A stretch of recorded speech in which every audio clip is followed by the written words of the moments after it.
五儿，快逃！我叫沈清兰，护国公之女。18岁那一年，一场动乱，将沈府众人尽数诛杀。护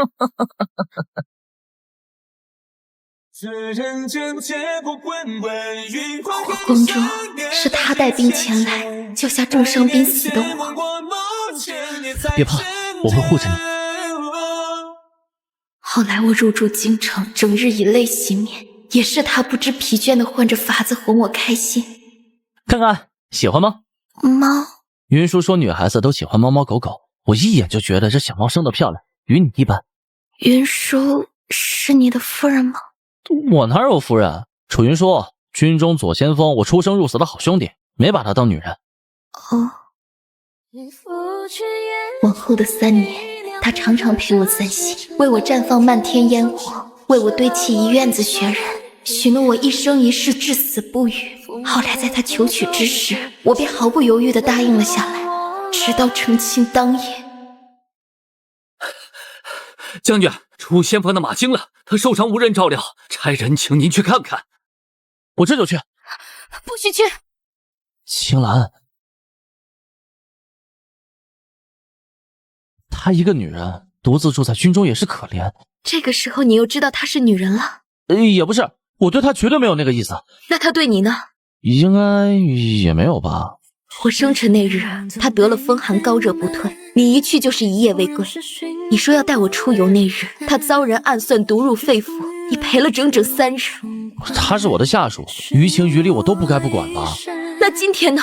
今天是我们的新婚之夜，洞房花烛，她又怎的恰好从马背上跌落？何况军中那么多人，为何次次都是你？哎，算了，不去就不去吧。你去看看，买些药。真没想到你何时变得如此善毒了。我善毒？哎，不去了，睡吧。那是第一次他对我表露出厌恶的神色，而那一天本该是我们的洞房花烛。将军真是好福气，能娶到您这样上得厅堂下得厨房的夫人。许是我太过敏感了，无端对他发火。夫妻之间总有人要先让一步，将军必能懂您的一片苦心。夫人，你看我带谁来了？嘿，哎，你小子真是好福气啊！夫人这么漂亮。哎呀，别动手动脚的。咋了？有了媳妇儿忘了爹啊？我们在军中总是这样无拘无束，小夫人不会介意吧？我介意。啊！潘三阳好伤，我想着叫你们见一面，误会就能解开了嘛。你看她从头到脚哪里像个女孩子了？真不必吃她的醋。就是啊，我们自小一起长大的，要真有什么，哪还轮得到你啊？不过嫂夫人这描眉画眼的功力可真不错，不像我成日素面朝天。哎，有空了也教教我呗。胡说什么？我家夫人天生丽质。哼，我就随口一说也没有恶意，你急什么？你……好了，你再化也比不上我夫人半分的美貌。再说了，军营里都是兄弟，你化妆给谁看啊？给谁看都不给你看。哎呀，行了，别扯皮了，过来吃饭。你做什么啊？我说我介意，我介意，我介意，你们是听不到吗？哎呀，沈清兰，你发什么疯？哎呀，算了算了，看出来你夫人不喜欢我了，我还是走吧。走什么走？我和她自小一起长大，一起上阵杀敌，我与她清清白白，你不相信我便带她来给你看。我在努力解决我们之间的矛盾，你为什么在这种场合下一点面子都不给我？我们之间连这点信任都没有吗？信任？你夜夜晚归是与他吃饭饮酒，他有何风吹草动你丢下我就跑，叫我如何信任？算了算了，闺阁里的小女人总是敏感些，你好好哄就是了啊。你装什么装？好好好，都是我的错，我走，你们别吵了。自进门起，你2人勾肩搭背，拉拉扯扯，还说什么清白无垢？哎，这不是正说明我从未将她当作女人？可她就是女人啊，如何能不当作女人？那你要我怎样？都是一个营的兄弟，要我方才成家就与兄弟离心不成？别吵了，我就不该来。哎，走了走了。闹成现在这样，你满意了？是我在闹吗？分明是你与人交往没有边界。你在气头上，我不跟你争辩。就是心脏，看什么都脏。枫叶淡，红日是影似火，此生有几番情承诺。我不明白，从前对我千依百顺、为我建构未来的男人，为何成婚后会变得恶语相向，会变得没那么爱我。还在生气啊？我用这个礼物赔罪好不好？我们的问题不在于此。我知道你不想我和楚云舒接触，我往后不见他就是了。同在军营，如何能不见？我将他调去了别处，总归又不是只有一个军营。以后你说什么就是什么，我都听。我们好好过日子，好不好？那一刻，我相信他是真的回国。然而，训练场乱得很，夫人何必亲自前来？将军都已经服了软，我也该做出些和好的样子。再说了，将军治军严明，能有多乱？看爹爹，我今天教你几招。哎，叫爹爹，今儿个不叫舒坦了，我可不松手啊！你放手，弄疼我了，占谁便宜呢？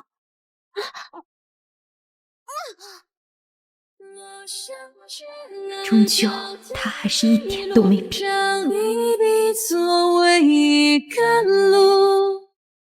哎呀，青兰，不是你看到的那样，欠我几声爹爹，可记着还啊！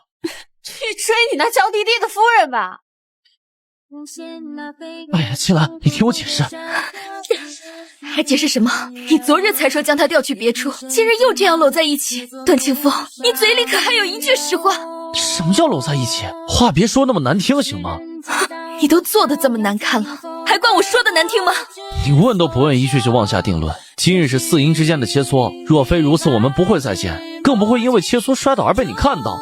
哎呀，你怎么变成这样了？小肚鸡肠，满腹猜忌。从前那个端庄优雅的你去哪儿了？如果你掌控不好和其他女人的分寸，我只好掌控自己和你的分寸了。你什么意思？再有下次，和离吧。好，我再不见他，我谁也不见，这辈子只守着你，满意了吧？自那日之后，他二人再也未曾见过，而我与段清风的关系也陷入了僵局，都赌着一口气，谁也不肯承认是自己的错。直到半年后，我怀了身孕，求夫人做主收了我吧。身孕？将军呢？当然不是。哎呀，我说了我会解决，你来这里做什么呀？我害怕，将军，对不起。到底是怎么回事？孩子是谁的？我不知道啊。自半年前我将他送去北营，便再未见过，直到1月前合营聚会，将士们喝多了酒。我不能这样了。都是兄弟，有什么不能喝的？哎，对，不喝就是看不起我们兄弟。往哪儿摸呢？都是大男人，瞎讲究什么呀？就是啊。你们干什么？放开我！做什么呢？放开！兄弟们闹着玩，将军一起啊！云舒的父亲偏爱幼帝，他为争一口气才入了军营，没想到发生这样的事。沈大人最要面子，若知道这事儿，他可就活不成了。我有委屈你些，给他个名分，入府为妾，好不好？合营聚会你也在，能推的我都推了，这次是没办法，而且我离得远，不然也不至于来不及阻止。你做了没有？说着他呢，你怎么忽然？我问你做了没有？当日喝多了酒，我不记得了。依你所言，当你赶去的时候，一切都未曾开始，你分明可以阻止，为什么会变成现在这样？你到底做了没有？酒后的事情谁说的准啊？归根结底都是你的错。我本身与云舒清清白白，是你整日猜忌，我不得已才将他派去了北营。我御下严明，不代表别人也是这样。若不是将他放去了那些混账堆里，他又怎会遭遇如此的事情？你强词夺理！现在事情已经发生了，若叫人知道了，他唯有死路一条。我不过叫你收了他，给他一个名分就那么难吗？同为女子，你真就能见死不救吗？这种时候，她又是女子了。出嫁从夫，本来男子就应该3妻4妾，若非你祖训不得纳妾，圣上又偏帮着，我也不会来跟你商议。你到底为什么会变成这样？从前的体贴千依百顺，难道都是你装出来的吗？你是名臣之后，若非遇上敌军报复灭门，我这辈子也高攀不上。我就想着娶个端庄高贵、温柔持家的贤妻，可我不知你这高贵的皮囊下竟是如此肮脏恶毒。直到你对我恶语相向的那一刻，我才终于看懂了你。我再问你一遍，纳妾之事，你应是不应？马车一早就备好了，即刻入宫面圣。这个女人怎么又来了？不知廉耻！看来一时半会儿是走不了了。那天晚上，将军也是其一。所以呢，你在炫耀什么？我自小与将军一起长大，上阵杀敌都是我与他互为依靠。你就算先一步嫁他为妻，我也有本事将人夺了来。若你这所为只是为了抢夺一个男人，付出的代价也有些大了吧？楚云舒，我不是你的仇人。你是？凭什么同为女人，你什么都不做就能得到我想要的一切？凭什么你生来便被家人千娇百宠，而我做的比弟弟强千倍万倍，在爹娘心里依然比不上他？可这些与我何干呢？你过得越是顺意，就越显得我像个笑话。如今我已经毁了，我也要毁了你的姻缘，毁了你的人生。沈清兰，我会一辈子在这宅院中与你斗下去的。萧夫人收了我，未成亲便产子，我会死的。夫人这是何意？死啊！用这个，快！你胡说什么？我从前怎么没看出来你竟如此恶毒？将军，是我不好，惹得你们夫妻离心，不然我还是去死吧。你非要逼死他吗？你有没有同情心？你还是不是人？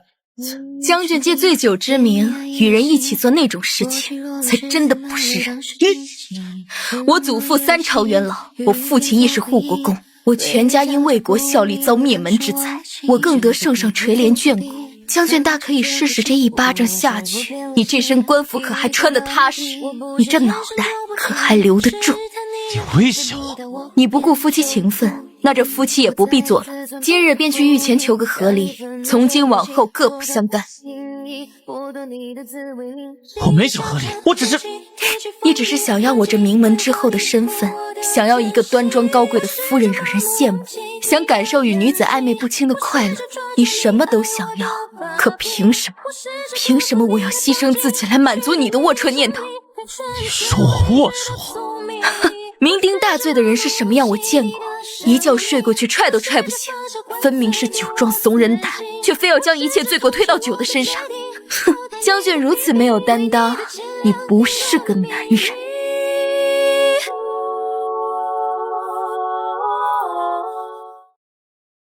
小姐，东西都收拾好了，那就走吧。这猫想跟我一起走吗？那就带着吧。你连我送的猫都要带走，却独独不要我了。和离的旨意已下，将军何苦说这种话？我不明白我们怎么就走到了这一步。在你猜忌之前，我真的和他没有半点私情，是你的猜忌让我们离心，是你的猜忌让我一步步走向他，是你造成了如今的局面。将军还真是把自己摘得干干净净。难道不是吗？从前我如何待你，如何宠你，你全部记得了吗？男女之间并非只有爱与不爱，还有一条模糊的界限叫做暧昧。你与他的确清清白白，可你们的相处没有界限，暧昧不清，就迟早有越界的一天。可男子就是3妻4妾又何妨？你为何就不能大度一点？你若想3妻4妾，就去找一个接受3妻4妾的人，而不是找一个家训不得纳妾的女子，逼着她为你接受3妻4妾。说你真的爱我，为我牺牲一点又怎么了？说你真的爱我，为我牺牲一点又怎么了？若你真的爱我，为我守身如玉又怎么了？你真的回不去了吗？我感谢你当初救我性命，这半载的夫妻就当还了你的恩情。往后虽同在京城，但不必再见了，各自安好。自古女子一夫男子而活，你没了家族又与我和离，往后必定举步维艰。那就是我自己的事了，不劳将军费心。后来我在京中开设了女子学堂，教书授业，让更多的女子学得傍身的本领，习得高尚的品格。离开名为夫君的庇护，我亦将日子过得风生水起。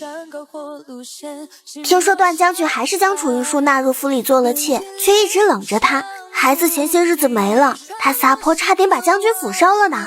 这是他的宿命，与我无关。可我不明白，小姐为何不将他那件事传扬出去，也可叫他身败名裂。女子的生存够艰难了，我何必真的断了她的活路？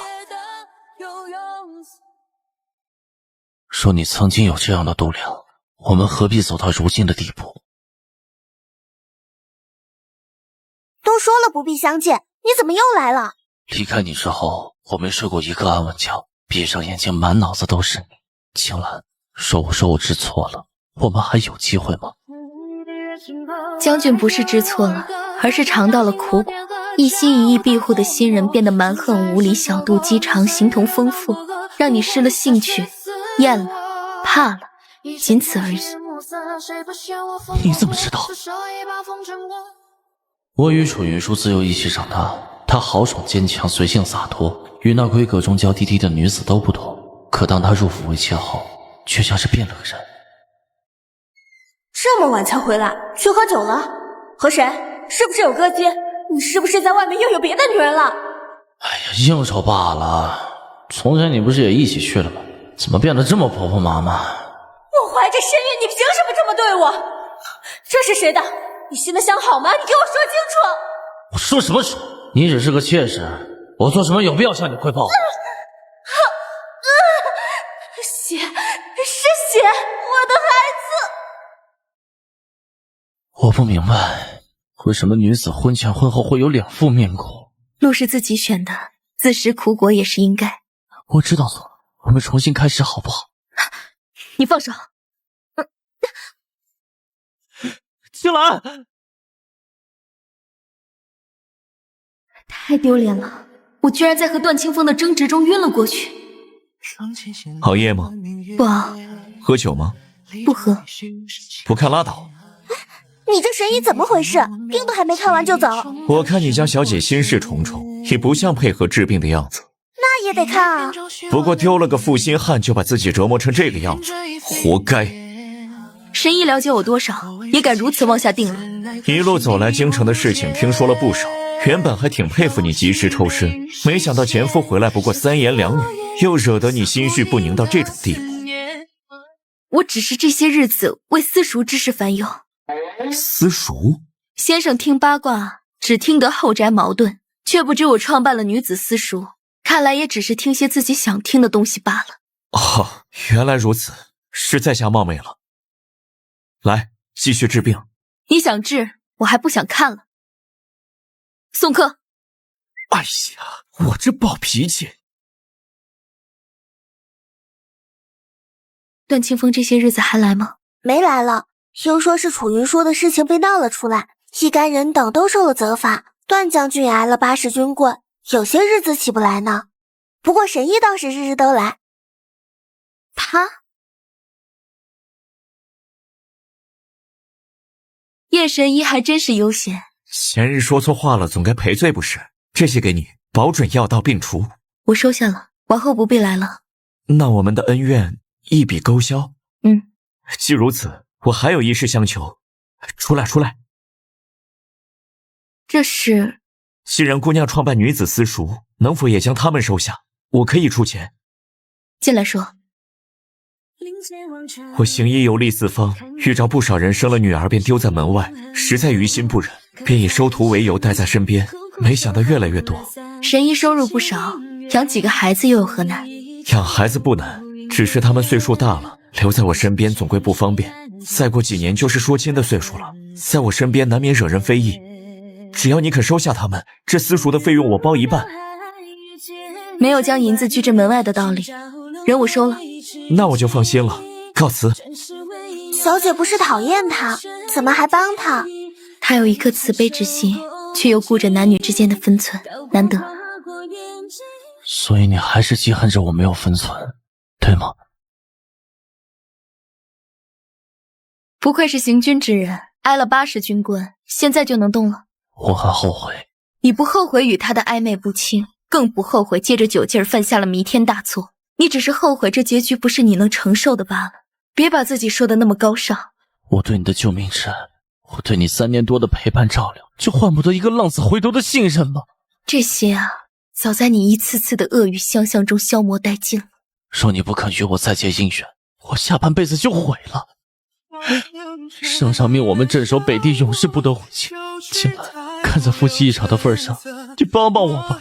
看吧，你根本就没有知错。楚云说还在荆州，他丢了孩子，坏了名声，被赶出家门，他不会放过你的。你留下我，我可以保护你。现在不是3年前了，我不需要任何人的保护。每个人都要为自己的行为负责。段清风，我帮不了你。边境苦寒，段清风又受了伤，分别不过半载，我便收到了他重伤不治的消息。将军临死前让属下务必将这封信送到您的手中。吾将此事心怀愧疚，昔日之行背离正当，辜负夫人深情厚谊，每思及此，痛彻心扉，悔不当初。愿来生再续结缘。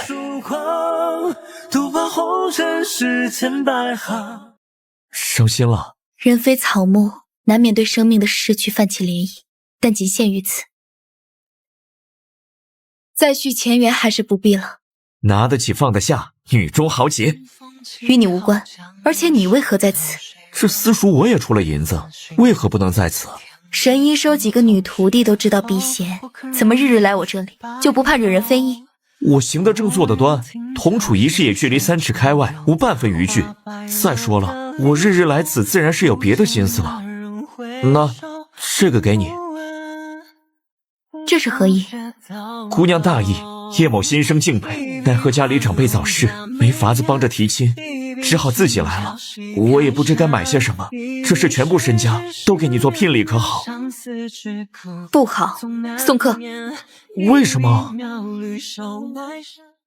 要我说，叶神医人挺好的，医术高明，长得又帅，心地善良，做事还有分寸，您怎么就给拒了呢？你忘了，段清风在未成婚之前也好得很，男人惯会伪装，信不得。哦，睡吧。走水了，救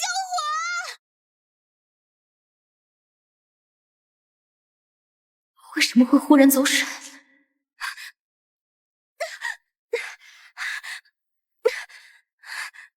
怎么回事？不知道啊，突然就走水了。沈姑娘呢？还在里面，但这火势太大，进不去啊！哎，里面危险，还是等火小一些再去吧。来不及了！今日该我命绝不长。有我在，你死不了。这么大的火，你不要命了？你虽拒了我的求婚，但若今日与你一起死在这里，也算是生死与共了吧？纵火之人捉到了。楚云舒，你竟然还活着！就算你喜欢段清风，厌恶我的捷足先登，这个男人我已经让给你了。当日你做出那种事情，我尚且保守秘密，留你一条活路，你为何非要我死不可？我不服，凭什么我已经这么努力了，还要众叛亲离？凭什么你一个合理且没有族人的孤女，能过得如此风生水起？凭什么？在男人的规则里，你就算把自己活成男人的样子，在他们看来也不过是个献媚的玩物罢了。我不信，我哪里做错了？你口口声声让别人把自己当作男子，一面又以小女人的姿态打情骂俏。古往今来，能征善战的女将军不在少数，她们时刻掌握着与人交往的分寸。我也是为了与他们打成一片，为了让他们认可我。人的边界是在无数次试探中形成，一两次擦碰你不在意，搭肩摸手你不在意，你自以为的打成一片，不过是他们在一步步占你的便宜，探你的底线。那我能怎么办？只可我不能生成个男子建功立业。与其在男人的规则里扮演男人，不如建立自己的规则，让女人也能活得体面。体面？我真的错了吗？我心疼你的遭遇，可这一次却不能饶你。要如何处置？